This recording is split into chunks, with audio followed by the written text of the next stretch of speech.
What's something people say that instantly makes you trust them less? Before we start, don't forget to subscribe to the channel so you don't miss the next videos. I wish you a pleasant viewing experience. Story 1. People committing to the wrong lesson from Live Your Life Never Having to Say Sorry.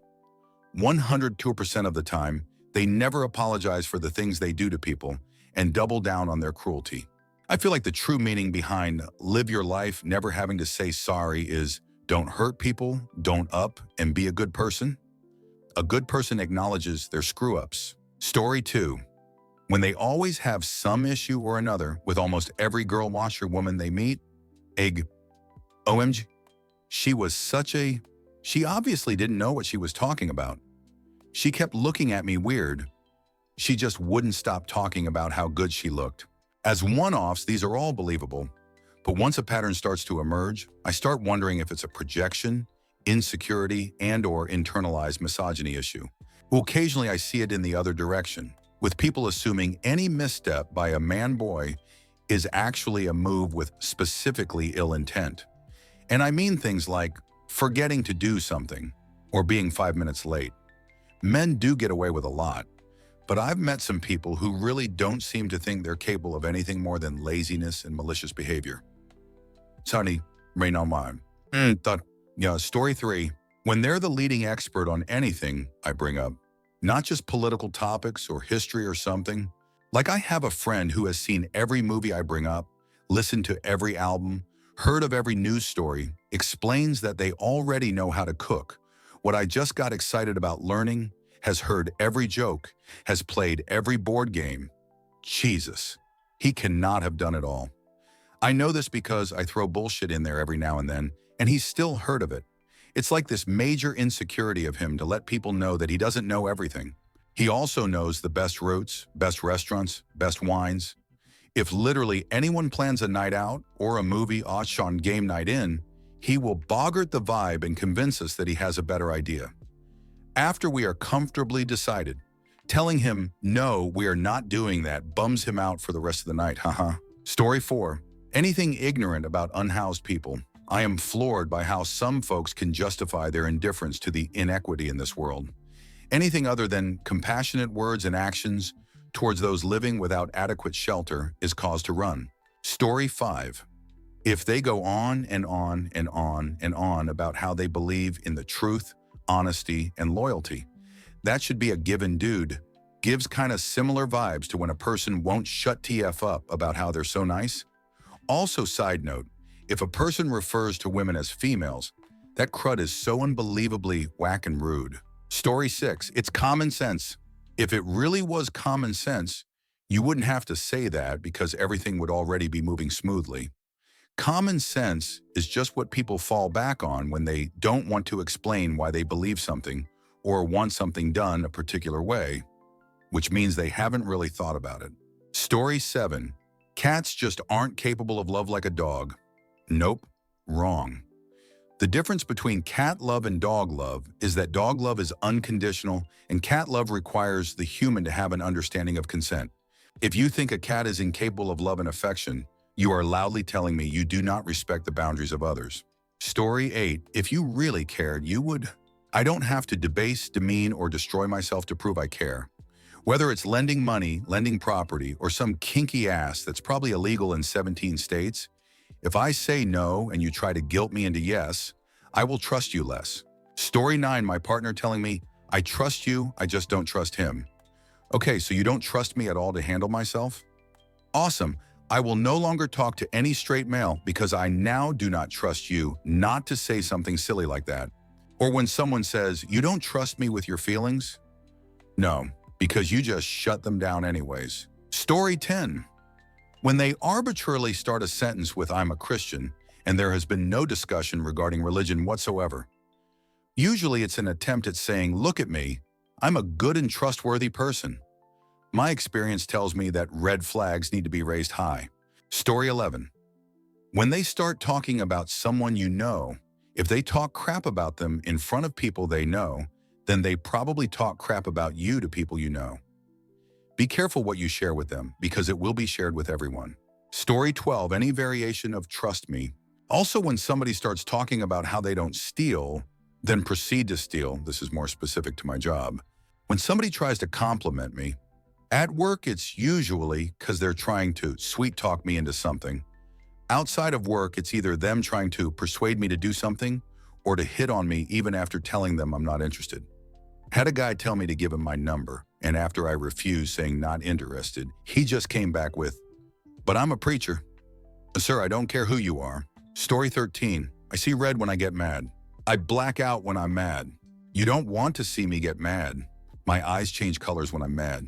Also, this isn't something people say, but it's also a bit of a red flag if someone constantly posts alpha male-esque memes with captions that say, "All the haters, I only need me," with the Joker, Thomas Shelby, or some edgy picture of a wolf or a lion or some in the background. Story 14. Maybe not say so much do. If I notice that a person tells me other people's business too often, even people I don't know, it's an indication that the person is also telling other people my business. I know too much about my own family, things that they don't need people knowing and that I don't care to know. If they didn't tell me themselves, I shouldn't know. All because my mom loves gossip but thinks it's concern. Every time she asks me a question, I have to give her the most broad spectrum answer that only partially satisfies her curiosity. Story 15. Oh man, so many different things. When a friend participates in revisionist history and recounts a story that you've witnessed with your eyes in a totally different way to others. When a friend does not have the ability to have a grown-up, adult, conflict-oriented conversation of someone they have beef with, instead will only about said conflict in person with you, but be super two-faced about it to them on their face. When a friend specifically digs for dirt on you, or someone you know with you, and has no interest in your actual well-being, this is probably out there. But people who don't know how to have reciprocal conversations and are only capable of talking about themselves lose my trust as people I would want to get to know better or deeper. Story 16. Corporate bootlickers. They can be nice people and all, but I just can't trust them, especially if I work with them, because it's always about the company and profits to a point that nothing else matters. There's people who do a little, we all do, we all got jobs, but when they start acting like everything they do has to better the company and so on, I just can't. Story 17. When people continually say my name in conversation, it feels like they are trying to build a false sense of familiarity when I barely know them. Ease up and allow familiarity to grow with time. Don't force it. If you forget names and are repeating it to remember, I'll give you a pass, but I also don't care if people forget my name. Story 18. People who carry the mentality of, I don't owe anyone anything. We all owe each other basic respect, kindness, and should be able to help people within our means. If you think a person asking you for help is a burden, don't make friends. Live on an island by yourself and live for yourself. Story 19. When they tell you secrets to try and get closer to you, especially when you just met, classic tactic to both turn you against others and prevent you from discussing it with others and finding out the truth. Also to make you think you're their trusted confidant and feel honored and special. When they tell you bad things about other people, but make themselves look like a martyr. I don't want to badmouth anyone, but you know I've had such a hard time with this person, trying to gain sympathy while still making themselves sound like a long-suffering, good-hearted person, LOL. I just go, oh no, that's tough, and listen without comment while filing away information that this person is so slow. And then I know exactly how to deal with them. Story 20. Anytime someone tells me multiple stories that are negative and personal about people I've never met is an instant red flag. It shows that whenever they find something about someone they don't like, they will tell anyone, including things about me. I've had people tell me extremely personal and dark secrets about their friends, and it always rubbed me the wrong way. I usually distance myself from that person pretty quickly. Story 21. I never trust anyone who hates cats. Like, you don't have to love cats, but hating them makes me weary. I don't even own a cat, but I feel like the only reason someone would hate a cat would be because they can't control them. IDK, maybe I'm wrong, but I still don't trust people who hate cats. Story 22. Either playing up their Christianity or about how honest they are. My grandfather, who was a deacon in his church, always told me to never trust a plumber or mechanic that advertises heavily or anyone that leads with how Christian they are. Words of wisdom that have served me well. Story 23. Women who say they struggle to get along with other women. Not sure if this has already been said, but if you're trying to garner my favor by saying you don't usually like women, that's a huge red flag to me. My girlfriends taught me what truly being loved and cared for is. I'm sorry you don't have that, but I'm not interested in being collateral damage of whatever internal insecurities you're at war with. Story 24. This is good enough. We'll do it later with a lazy tone. En regel, it gives off that either you don't care or you won't give full effort. It makes me trust you less when it comes to matters and giving you my efforts. Like, call me that perfectionist. But NGL, I don't care much about the perfect looks as long as it's done with effort and care for all individuals. There's matters involved. I've had several times where someone says that phrase and I immediately make a mental note that I can't count on you. Story 25. I can't help it relating to being an a-hole, rude, or any personality trait they know is problematic, whether always being late, a bit, or even relating to some aspect of a coworker's job they can't do right, and they say, I can't help that you do it better, or so is faster. They should say, I know I'm a douche and will spend zero time working on myself. I purposely try to be a douche. You'll know the type I mean. I don't mean anything someone actually can't help. Story 26. Neighbor, ex-friend down the street told us happily that he had found a pricey brand new item, still in box, worth around $900 to $1,000, and other identifying items in a plastic bag on the street. Refused to say whose it was when my husband said that the owner would be delighted to get their property back, but said gleefully instead, oh no, finders keepers. My husband and I were both disgusted and took a massive step back from our friendship with him. So, no more nice dinners at our place, which apparently he bitched about royally to other neighbors. Story 27.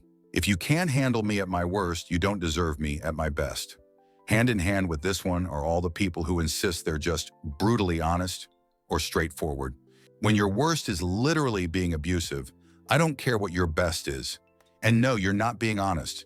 You're weaponizing honesty so you can get away with saying it was your open-on, shuck facts. You can state an open-on or fact without being a dick. That's just an active choice you make because you get off on hurting people. Story 28. They tell me to trust them a lot, usually after asserting their superior level of knowledge about something that they brought up entirely on their own. That obnoxious like, no man, no, trust me, it's this. And I'm like, I never even asked, man. They just need to be seen as, I don't know, better, different, superior, that's the one. I had it from the start, would you look at that? It leads to a lot of being told to trust, which like, why would I? You haven't earned it, man. It's so annoying. God, I hate it. It just makes me doubt the truth of what they're saying even more. They're hurting their own cause. So frustrating. Story 29. Grammar. When a person uses the pronoun I when they should use me, I struggle with an urge to judge. Example. This was a conversation between my friend and I. It's even worse if the person is a published author or has a college degree, in which case I secretly consider them an imposter. Maybe my reply should more appropriately be on Ada. Story 30. My kid is vegetarian. At work, we were discussing that I need to get a birthday cake without gelatin. We were discussing different types of decorated cakes because it's not vegetarian. My boss said, why not just not tell her? I acted like I didn't know what she meant, so she doubled down and said it again. Instantly, I trust her less. I already have shaky trust in her because she gives a vibe. Story 31. Today, I had to take a continuing education class, and the instructor claimed that the fight against plastic straws was because some kid posted fake statistics on the internet, and that plastic straws really aren't that big of a deal. This had very little, if anything, to do with insurance. The sheer stupidity of his statements had me completely checked out. Story 32. Whenever they have to prove something or highlight something positive about themselves, it's usually always the opposite. For example, I know a well-known liar that promotes himself like an honest person. You can't hide who you truly are, And yet so many people try to convince the world they're the exact opposite of what they truly are. These people have a real hard time accepting themselves, probably in fear of being judged or not feeling good enough. I never had that problem. I've always been an honest and direct person for the most part, and more often than not, I've been hated for it. But I don't care because I'm not a people pleaser. Story 33. This is similar to nothing is ever their fault, but nothing is ever their responsibility. I worked with someone who would have an absolute fit if you asked them to do anything. That's not my responsibility. To basic shopkeeping like, can you empty that trash can? The worst part was, they'd come around begging to know what jobs we had to do because they didn't want people to think they weren't working.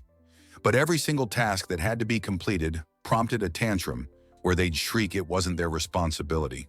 Then they'd off somewhere and nobody would be able to find them for 2 hours. Story 34. Anything a car salesperson, politician, or real estate agent says, project manager especially when they use words like, we are working agile on this one, translates to cutting corners to get the job done faster. He gets a bonus and a great job, then moves on. Then when it turned to crap, everyone else has to fix it. Taxi drivers, door salesperson, and born again are on my list too. Story 35. That they're Mormon, JW, or evangelical Christian. Nothing inherently against those faiths, as long as they're not forcing them on other people. And it's not that I think they're untrustworthy per se.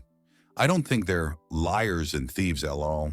But I could never trust that they're really truly my friend for the sake of friendship and not for the hope of conversion. Story 36. Instantly lose trust. If I caught them stealing cheating on someone. Edit. I haven't ever been cheated on or cheated on anyone, but I saw the effects of it firsthand as a kid. And when you have to keep being the shoulder for your mom to cry on and reminding her that, forget them, they just don't understand, it sticks with you. A guy I knew thought it was funny that he cheats on his girl because his life is and he has absolutely zero game with women, so naturally he has to try flaunt his ego by doing that he thinks will make him seem cool to other guys.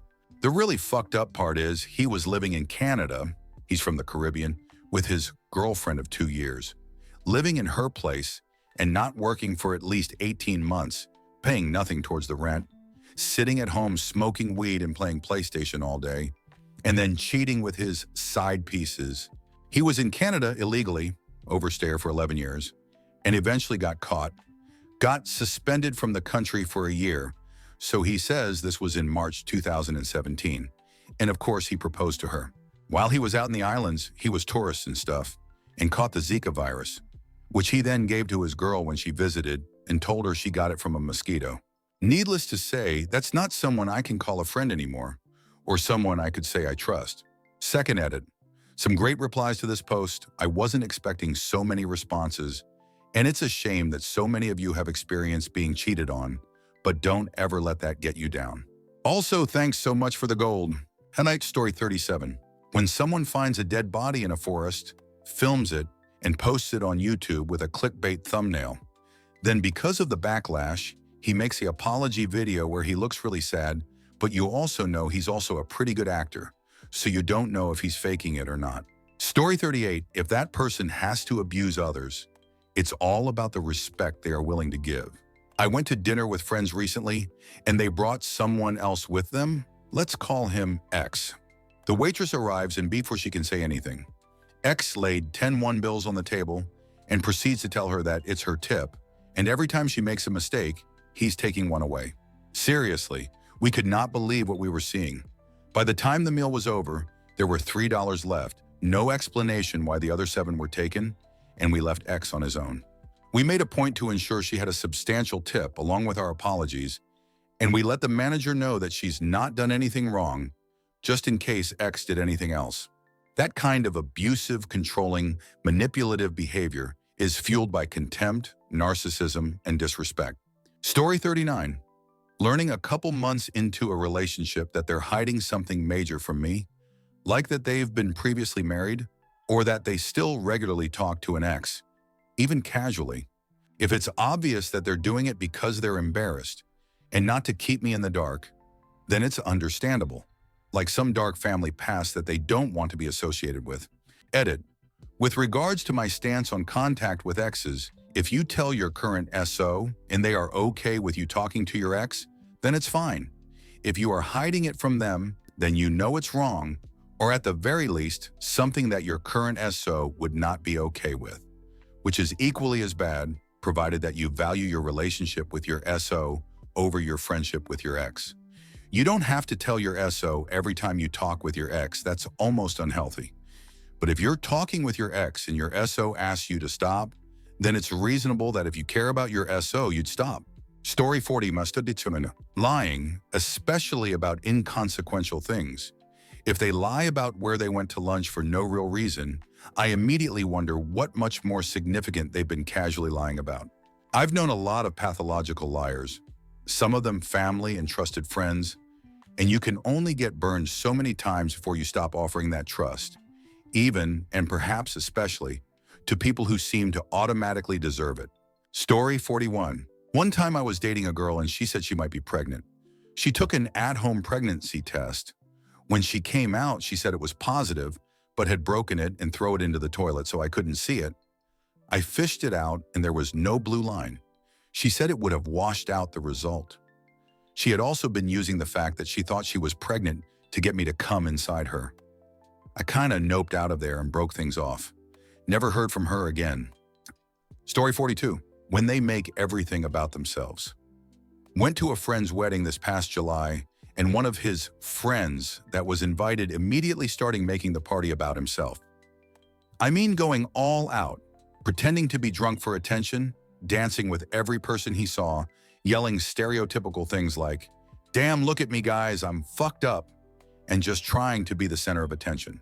That will make me lose trust in you immediately because it makes me think all you care about is yourself, which means you'll me over the moment the opportunity benefits you. Story 43 seriously claimed to be a flat earther.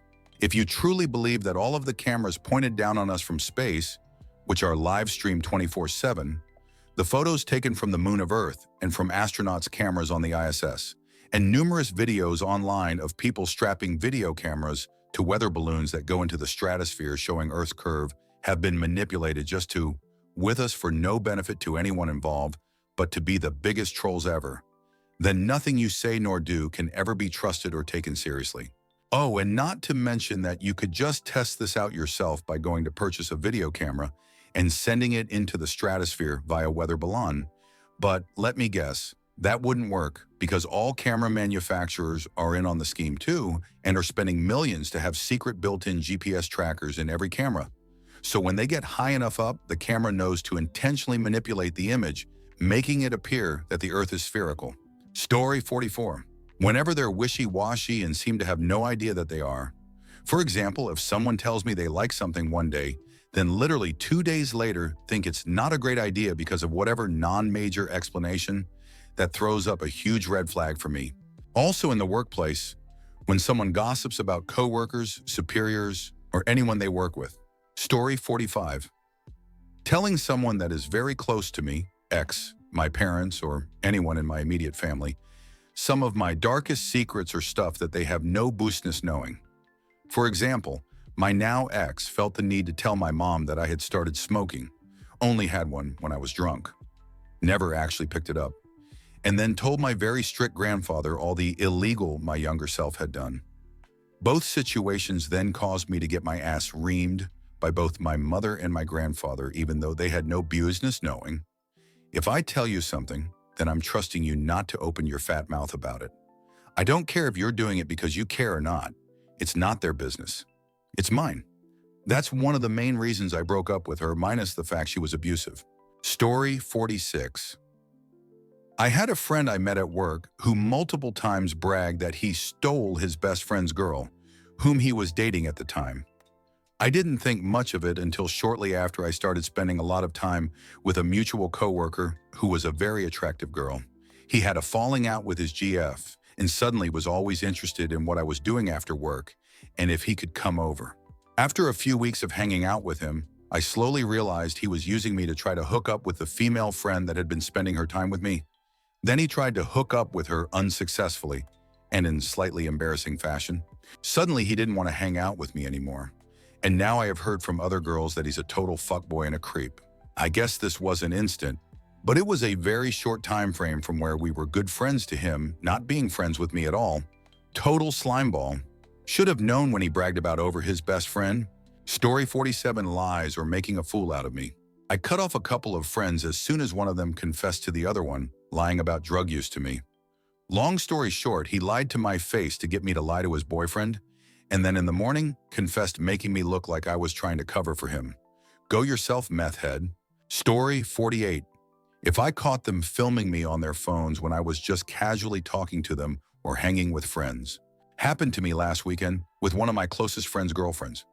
I made kind of a racy, inappropriate joke around a few friends, and she instantly pulled her phone camera out and started inconspicuously filming me. Luckily, my friend was behind her and audibly said, "How long were you filming him?" to call her out. It was so sketchy. I have no idea why she would do that. We were all just drinking and having a good time, and I'll never trust that girl again. TLDR, if someone close to me filmed me without my consent in a casual setting while drinking with friends, happened to me, and it was weird. Story 49. I don't trust anyone to begin with. Trust is earned. Once I do trust someone, it will go right down the shitter if they display a tendency or even capability to lie to anyone about anything. Or if they tend to talk negatively about other people when they aren't around. Those are my main red flags. Story 50. When someone tries to lie and manipulate you to go against someone else. Had a girl I had known for over 15 years. We started dating, would have believed everything she said ever. One day she texted me a picture of her, messaging my friend with him asking for a pic of her shirtless. No context, just that. I was floored, so I confront him about it. He sends me full conversation and screenshots of her asking for pics of him, shirtless for hours, and then him saying sarcastically, "Fine, send me a shirtless pic," to which she replied, "That would be wrong." And he replied, "Exactly my point. You're dating. Tulemon, it's wrong to ask me for that, too." Thinking about it just now, I really had to get that off my chest. Story 51. I told my friend that he couldn't date my newly fresh ex because I haven't gotten over my feelings for her. About a week later, while we were hanging out, his sister asked if my ex was coming over. He tried to tell her to be quiet, and I asked what she meant by that. He looked at me and said, "We made a bet, you see if you would figure it out before anyone told you about us." So, did I win? Still hurts a little thinking about the backstab, but time moves one, I guess. Story 52. When someone you're making a deal with uses the phrases "believe me" and "trust me" often. People who use these phrases frequently have certainly had their amount of trust-related issues in the past and are usually liars. On a subconscious level, they are always on the defensive, trying to justify, prove what they're saying is true, and they do this by over-accentuating it, even though their word was never challenged by anyone. Story 53. When they talk about a person behind their back but act like their best friend. There was this one girl, and when she talked two of her friends and told me some of their secrets, "Don't tell anybody else." She made me swear not to tell anybody, but I asked her why she was like that, and if she talked me too behind my back, in an albeit joking way. Of course she denied that, but since then I couldn't trust her, and even less with my secrets. Story 54. Cheaters, abusers, people with a history of sexual misconduct, betrayal of friendship, and having my loyalty as a friend questioned. I've been cheated on and emotionally abused numerous times. My future wife has been abused by most of her family.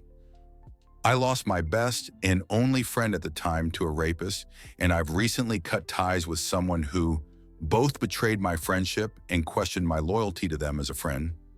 These are just some of the top things that will make me lose trust in someone. Story 55. Having someone talk to me about something personal someone else has told them. People pretty much tell you how much to trust them. It's all in how much you want to believe in what you hear. Oh, also, I lose trust if I notice someone do other than what they've said, something major, of course. I don't expect the best from many people anyway.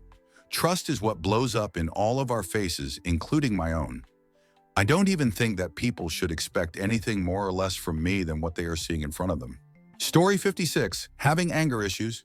If someone is always angry and blaming others for things, how long will it take before you're on that chopping block? Usually people with anger issues will completely overreact, do something you may do wrong, however minuscule. Chances are they'll always throw you under the bus for the sake of justifying their overreaction. I guess I just believe angry people by default are usually egotistical or narcissistic. IDK. Story 57. People who refuse to get their want together. They rely too much on everyone who hasn't gotten sick of their crap yet and make those who have a villain. I know it's hard, dude, believe me. I worked my first ever job for 2 years being treated like replaceable before I finally got another job. Lost that job after a month because they rather have a hot 16-year-old than a decent-looking 20-year-old with a few years' experience.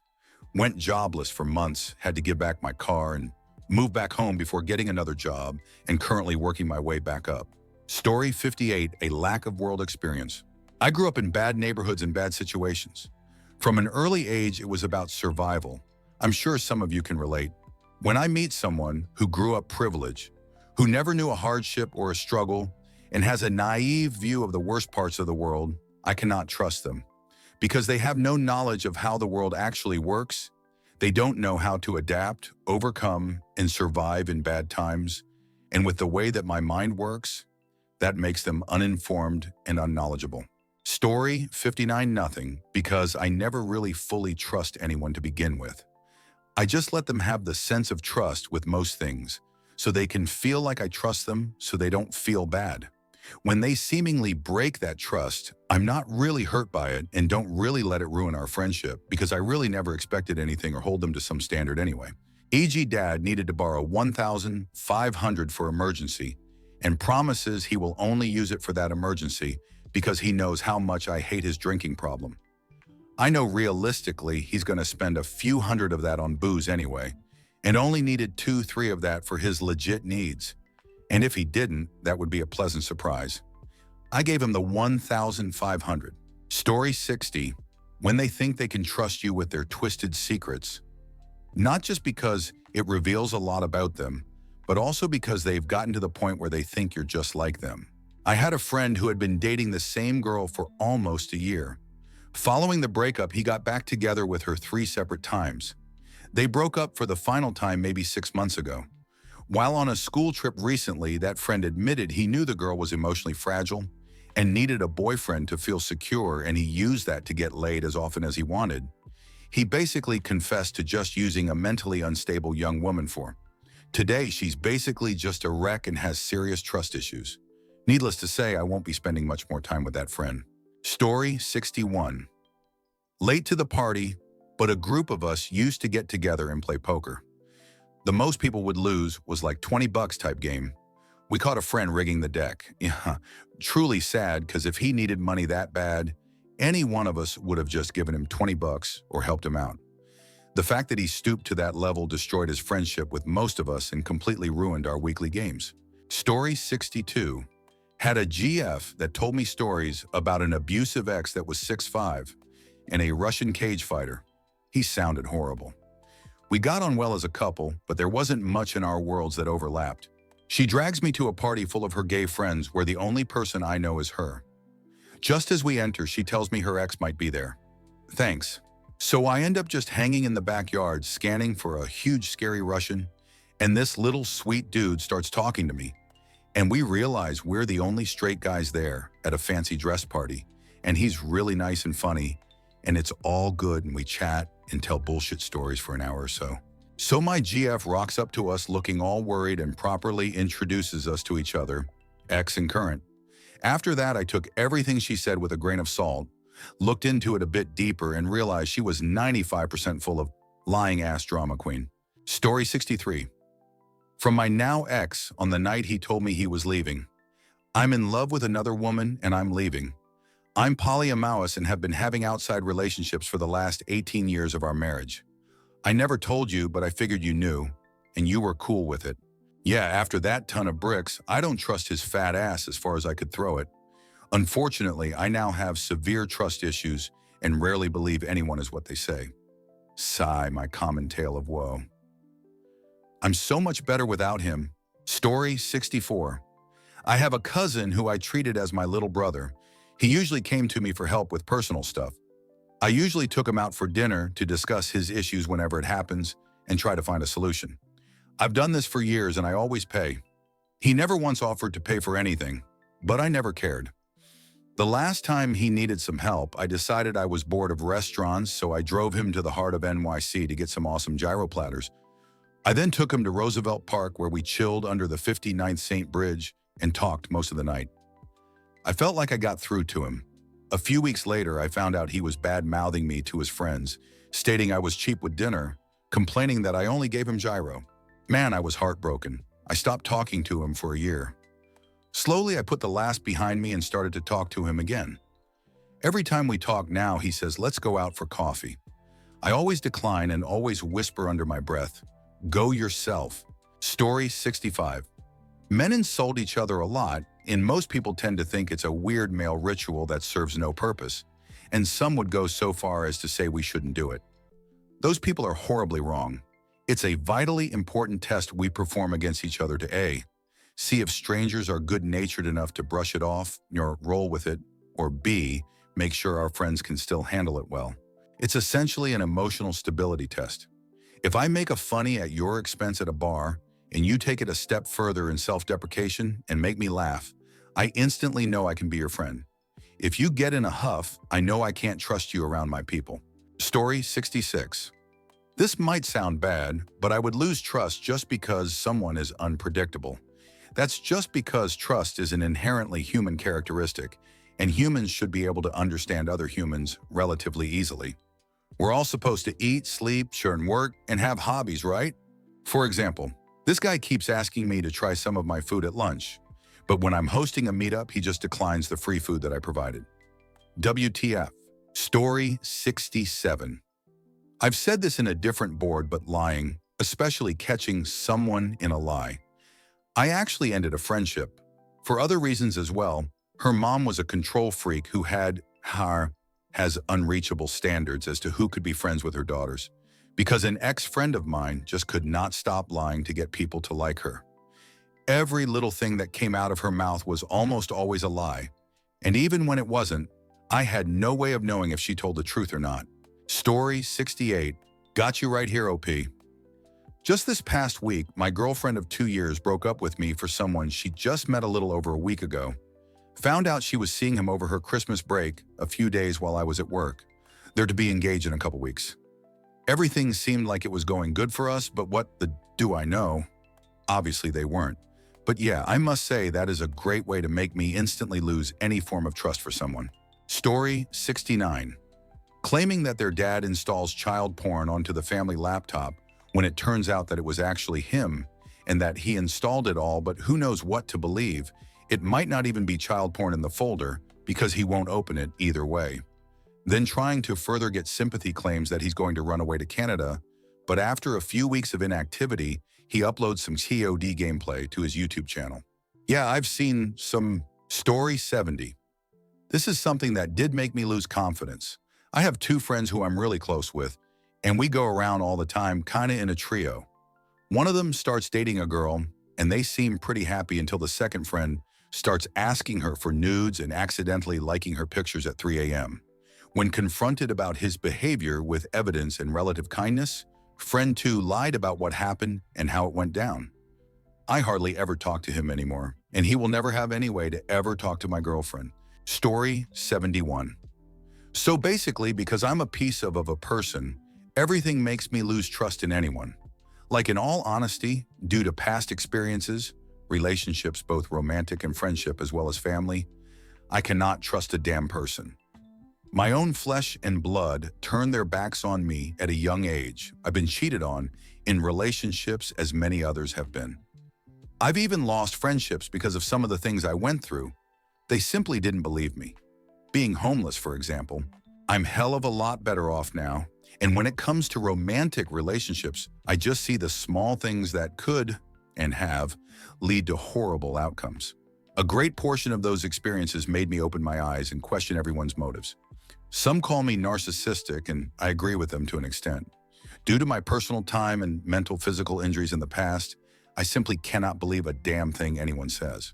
I also don't think I'm narcissistic, as some would think, because the way I see it, I'm just protecting myself from A, being hurt again, sounds super cheesy, and B, I'm protecting my time since it's an investment into certain people.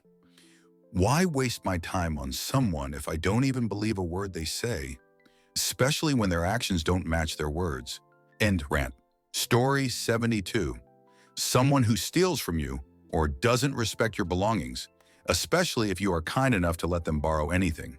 Someone who lies about petty things or plays mind games with you when you try to have a serious conversation.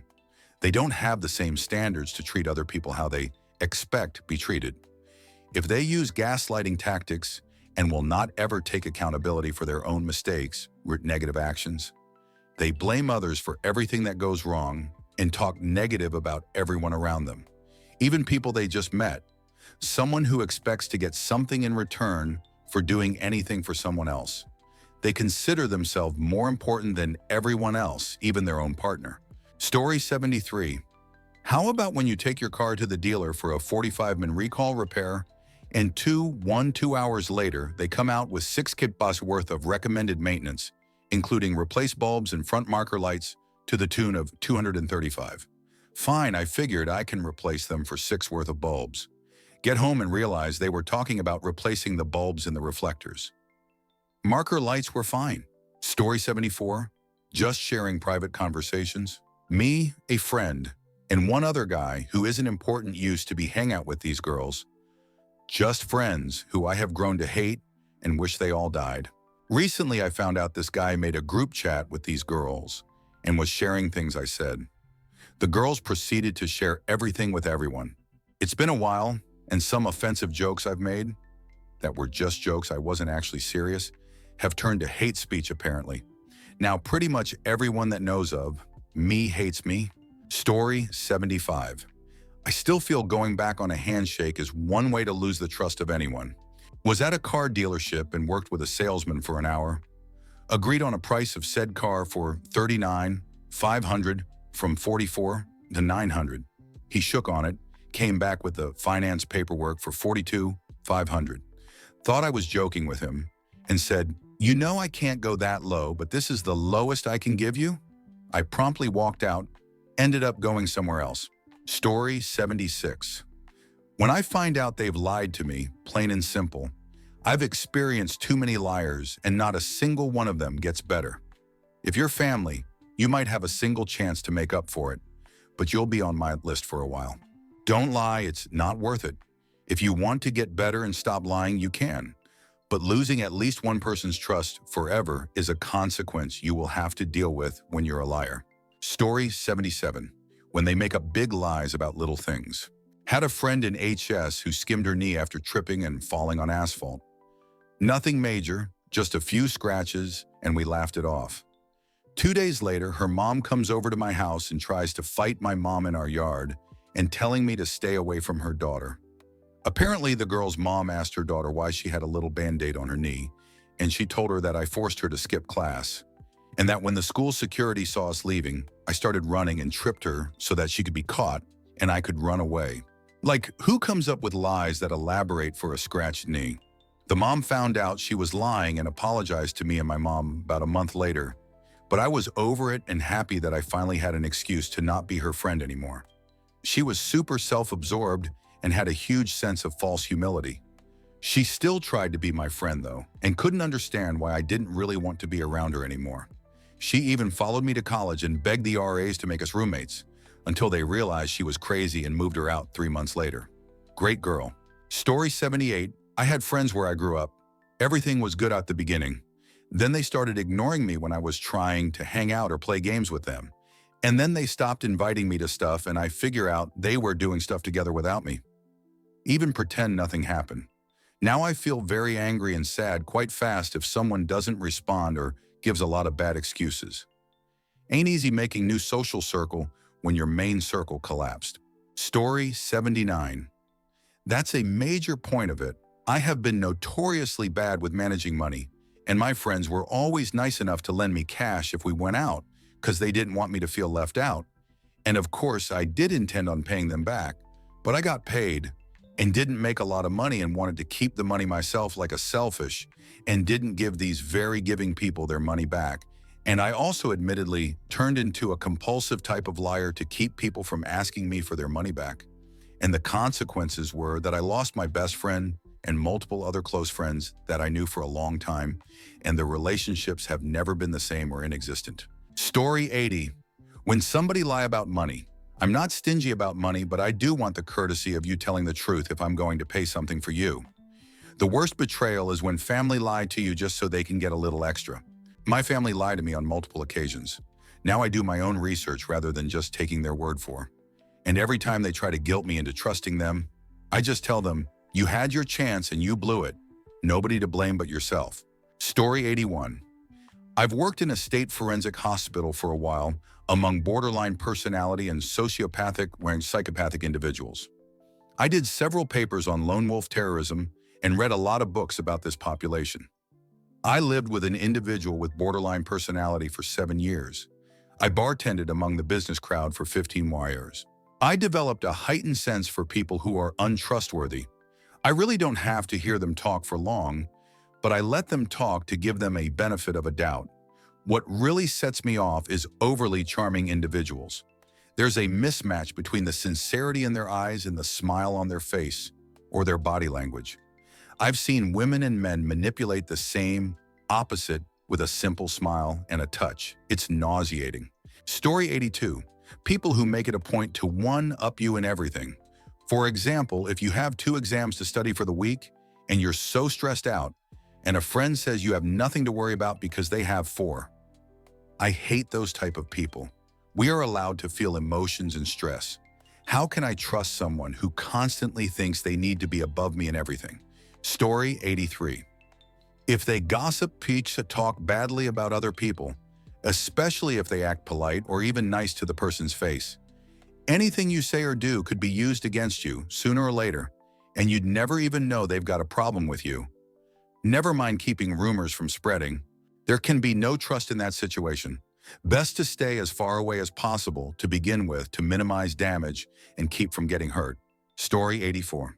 A long time ago, I was into this chick, but she had a BF. I hadn't known her long at this point, but I invited her and her BF to come over and chill. Instead, she came alone claiming that her BF was sick, but he insisted she should still come over anyway. So we were hanging out, just the 2 of us, and she's getting very flirty. She comes on to me hard, and we start making out. I stopped her and said, "This is wrong that she has a BF." Well, she told me to shut up, and we kept at it. We ended up having that night. The next day she called and said she wanted me to take the place of her boyfriend. I told her that would never happen. "Why?" she asked, all confused.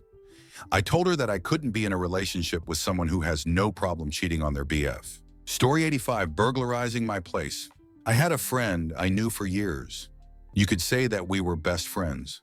At some point, he got into some and was doing pills, meth, etc., and kind of drifted away into that world. It was sad to see him go, but people are going to do what they do. One day, after months of not seeing him, he comes up to me and says he needs a place to crash for a day or 2. Sure, no prob.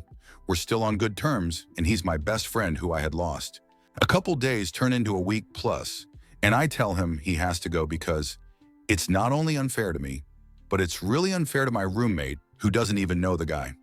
He ends up leaving after a bit. 2 to 3 days later, I come home to find him up in the treehouse.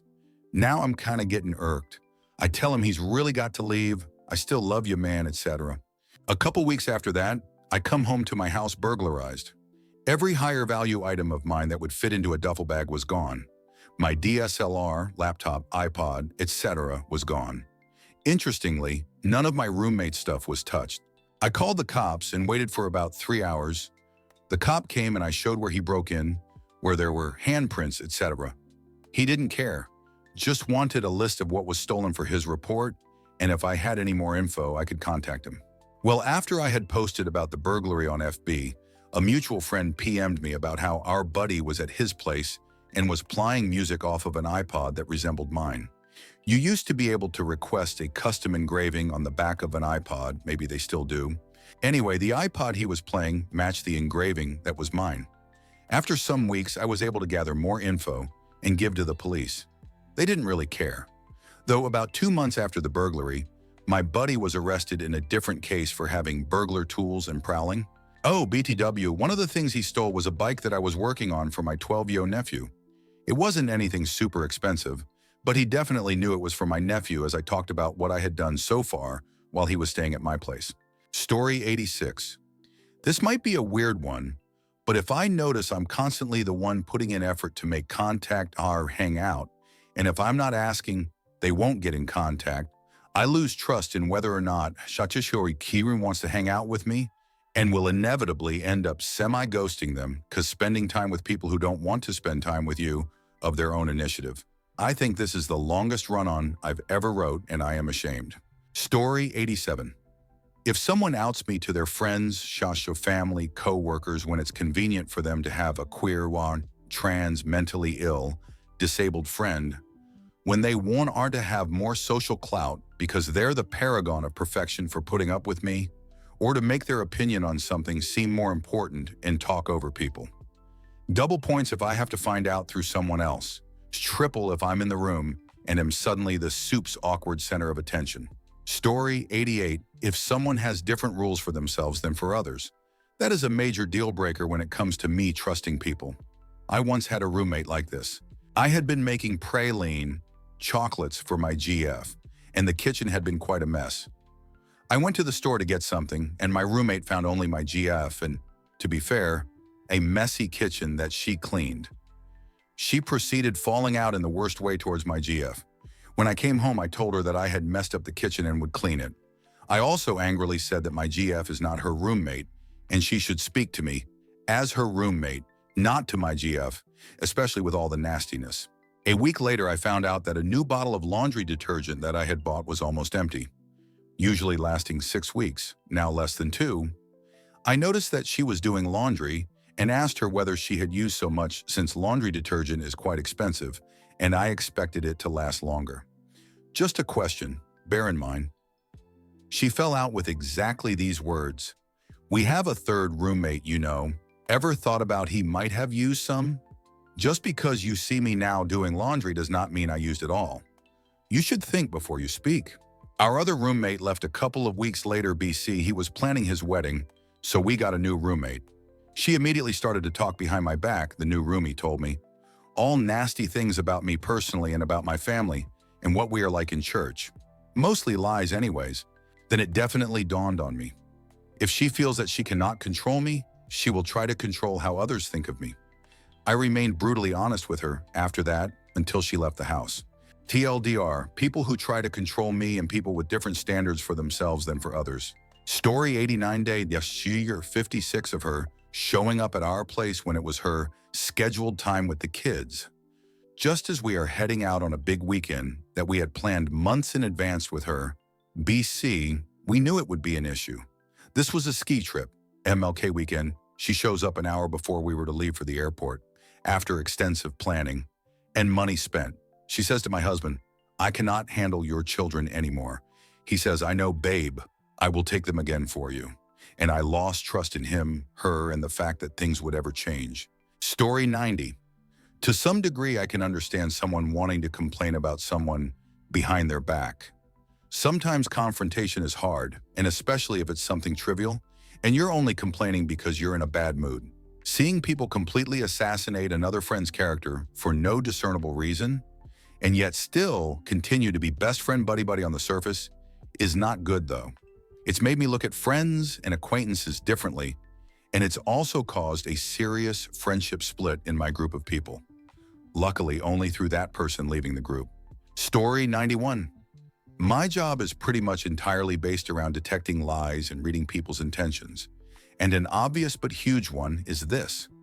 If someone lies to your face, like eye to eye, especially when it's fucking very obvious that you already know the truth or have a strong opinion on it, they can ever be trusted.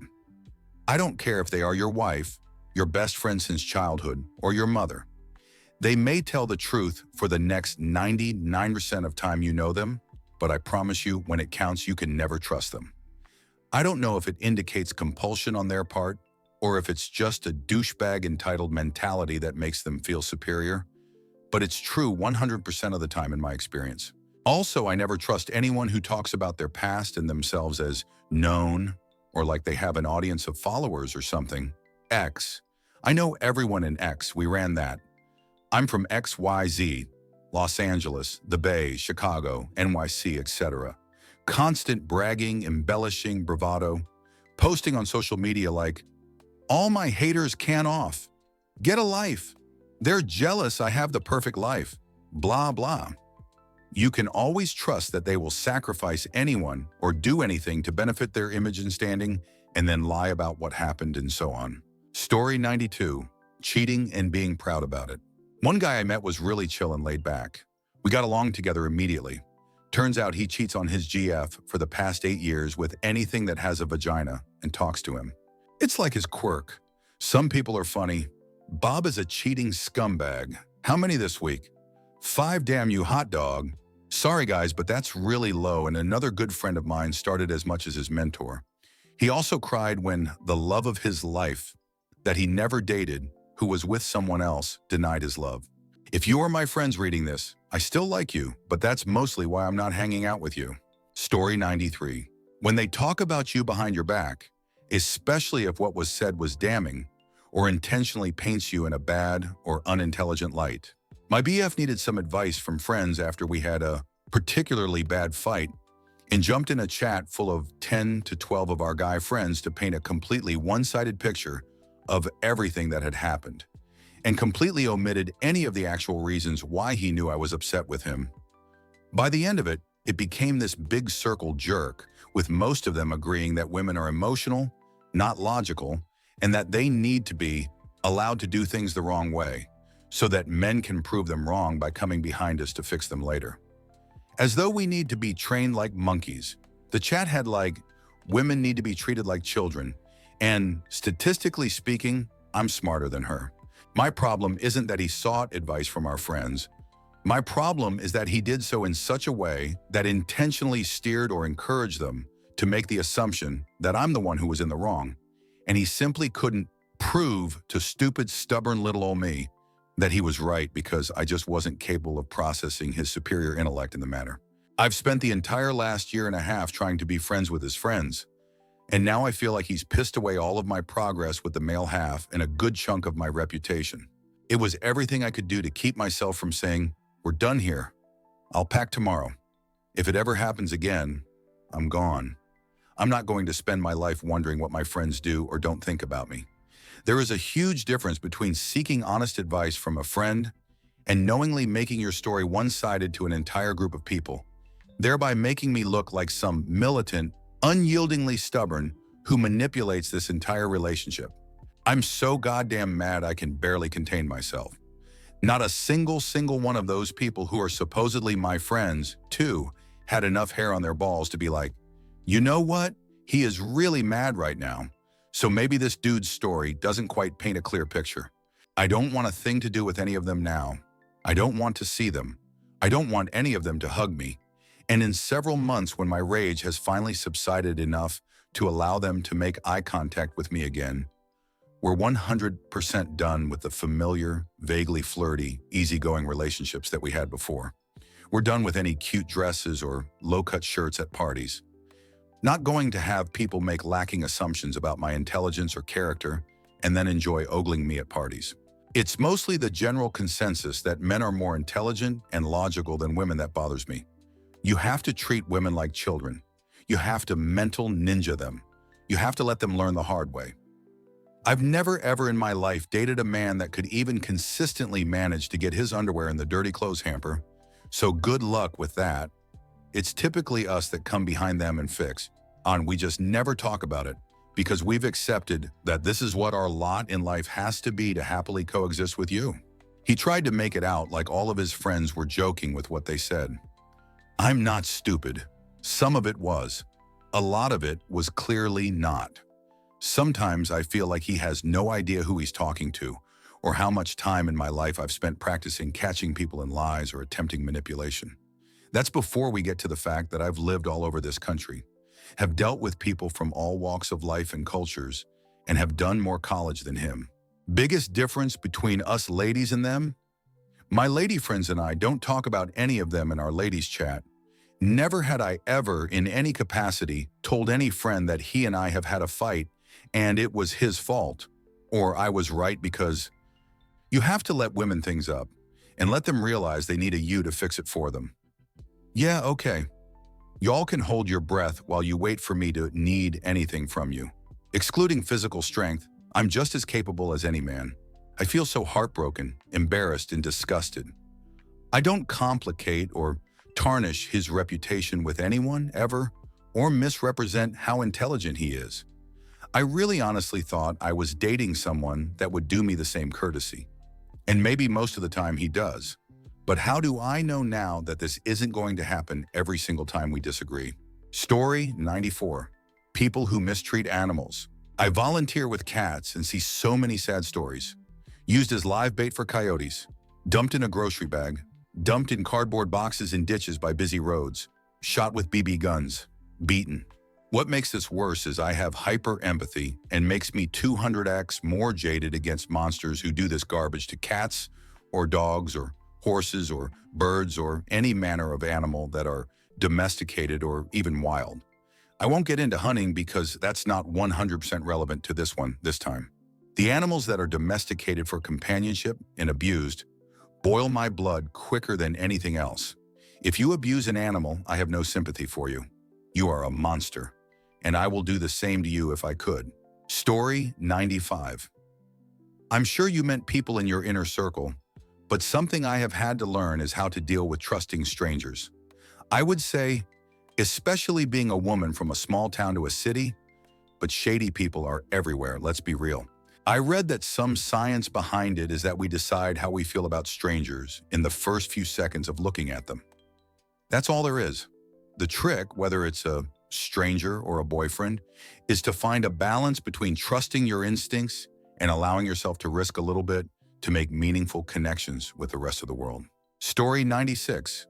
Not sure if there's any crypto traders here, but the XVG developer said he would release Wraith Protocol before 2018 and kept stating that even hours before 2018. A lot of people bought Vergecoin. He didn't release it before 2018 because they thought it would be released, thus making the price of the coin go up. It didn't, and a lot of people lost a bunch of money. His communication was very poor. I will never trust that developer again and will never go near that coin.